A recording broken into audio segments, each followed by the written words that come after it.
Hello, and welcome to my YouTube channel, Art Horizon. My name is Regina Lyubovna, and in this episode, we're going to talk about a proper way to hold the brush and make a proper brush strokes. I often have students complain, why does my painting look so flat and so plasticky? And it's often for two reasons. One reason, that they don't use enough paint, and the paint quality is very thin, and you can see a lot of texture of canvas, especially if it's cotton. It's not a very pretty texture. So using more paint, using impasto, especially in the places of light, will create a beautiful surface and the difference between the thin paint and the thick paint. Now, the other reason is often because they don't make brush strokes. Or maybe they do at the beginning, but then they get scared of leaving so much paint or making such a mark. And then they come and they wash that away by pulling that brush stroke and mixing it in and making it look flat. Remember that we are painters. We're using painting tools. We're using paint. We're not a drawers with the pencils, and we're not a colorist with the watercolors. The medium that we use are oils, and it's meant to be used as a sculptural tool.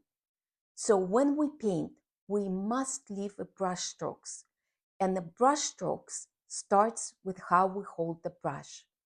So there is two ways to hold the brush. My preferred way is to place the brush in a soft place between the thumb and pointing finger, and just hold it gently without pressing, without getting white knuckles. And you have to stay as close to the end of the brush, allowing yourself as much space from a bristle of the brush. That will guarantee that when you paint, you have enough space between your painting and yourself. And when you hold this brush, you are painting from your shoulder. So make sure that you have an open space between your rib cage and your elbow, that you're not pressing and squeezing the arm like this, moving your wrist, that you are more like a dancer, moving your brush up and down, side to side, and it's like dancing with the brush. The other way to hold it is to hold the brush like this. I don't quite favor that way because it's a little bit harder to control the brush pressure. There is a little bit of more of a pull and push when I hold it like this. But it is also a way to hold it because you can easily rotate your shoulder and elbow and pull the brush any direction. So making a proper brush stroke requires a couple things. One, that you always pull the brush towards the end.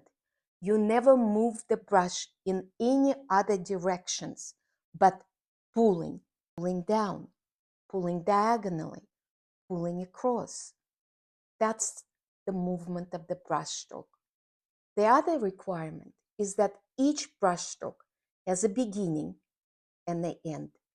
And the beginning of the brush stroke belongs to the beginning of the plane and the end to the end of the plane.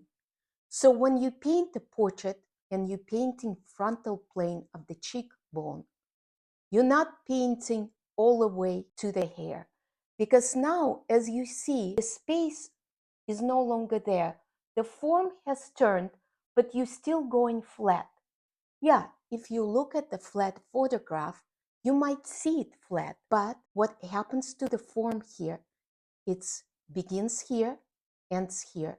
Then it begins here and ends here. Then begins here, ends here. It's like a steps into the space, and that's what makes the form to recede into the space and come forward. The brush strokes are an important tool in creating forms, in creating a three-dimensional illusion. So if you don't have a brush strokes in your painting, unfortunately, you're just coloring using brush and the paint. But in order to paint, you must see your subject, whether it's a pear, apple, the tree, or face. You must see it as a sculptor in the chiseling, planes moving into the space and back out of the space. And that skill is almost like turning on a light bulb. You have to make that conscious switch to start seeing things three-dimensionally. And by practicing your brushstroke, it will help to do so. So now I will have a little demonstration and an exercise to recommend for you to improve your brushstrokes. Thank you so much. And if you like this video, please subscribe and share it with others. I really appreciate it. Thank you.